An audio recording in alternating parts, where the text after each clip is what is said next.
Сирақ бұлшық еттері топографиялық орналасуына қарай алдыңғы топ бұлшық еттеріне, артқы топ бұлшық еттеріне және латеральды топ бұлшық еттеріне бөлінеді. Алдыңғы топ бұлшық еттерінен бастаймыз. Алдыңғы топ бұлшық еттерінің негізгі функциясы жазу болып табылады. Яғни олар жазғыштар. Асықты жіліктің алдыңғы бұлшық еті мускулюс тибиалис антериор.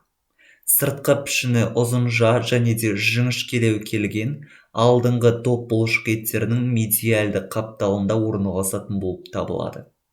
Оның медиальды бөлігі асықты жілікпен шектеседі, ал латеральды беті саусақ башпайларды жазғыш ұзын бұлшық ет мускулюс экстенсор дегиторум лонгуспен шектесетін болып табылады. Ол мінекей мына жерде орналасады.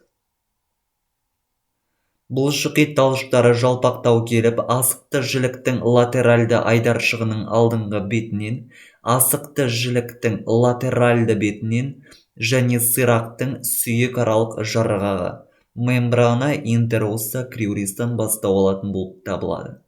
Төмен қарай бағытталып, асықты жіліктің төменгі 1/3 бөлігі тұсында ұзыншалау келген сіңіршеге ұласады. Ол сіңірше мінекей мына маңда жазғыш бұлшық еттерінің білезікшесі ретинакулум экстенсорумнан өткеннен кейін медиальды сына тәрізді сүйектің негізіне және бас бармақтың проксимальды башпайының негізіне бекитін болып табылады. Негізгі қызметі аяқ басын жазу және медиальды қырын көтеру болып табылады. Саусақ башпайларын жазғыш ұзын бұлшық ет. Бір қауырсынды бұлшық еттерге жатады және ол асықты жіліктің латеральды айдаршығынан және сирақтың сүйек аралық жарғағы асықты жілік шыбығы алдыңғы бетінен бұлшық ет аралық табақшадан және сирақтың бұлшық еттерінің шандырынан бастау алатын болып табылады. Төмен қарай бағытталып, алдыңғы жоғарғы және де алдыңғы төменгі білезікшелерден өтетін болып табылады және сирақ асық буыны тұсында 4 сіңіршеге бөлінеді. Ол сіңіршелер 2-ші, 5-ші проксимальды башпай сүйектерінің негізіне барып бекитін болып табылады. Негізгі қызметі 2-ші, 5-ші башпайлардың дистальды бақайшықтарын жазып қана қоймай, 3-ші асықты жілік шыбығы бұлшық еті мускулис пиранеи тертимен қосылып, аяқ басының латеральды қырын ішке қарай тарту болып табылады. Асықты жілік шыбығы 3-ші бұлшық еті мінекей мына маңда орналасады.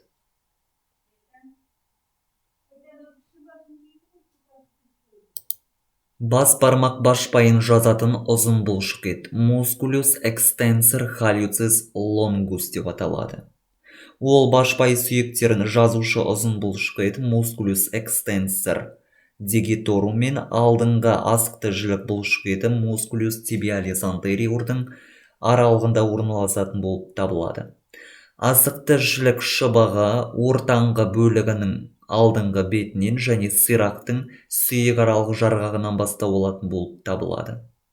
Сүйек аралық жарғақ, естеріңізге сала кетсек, асықты жілік пен асықты жілік шыбығы аралығында орналасады мінекей осы жерде. Төмен қарай бағытталады және де жазғыш бұлшық еттердің білезікшесіне өтіп, сіңіршеге ұласады және ол сіңірше бас бармақтың дистальды башпайына барып бекитін болып табылады. Бұлшық еттің негізгі қызметі сирақ асықты жілік буынында аяқ басын ию және бас бармақты жазу қызметін атқарады.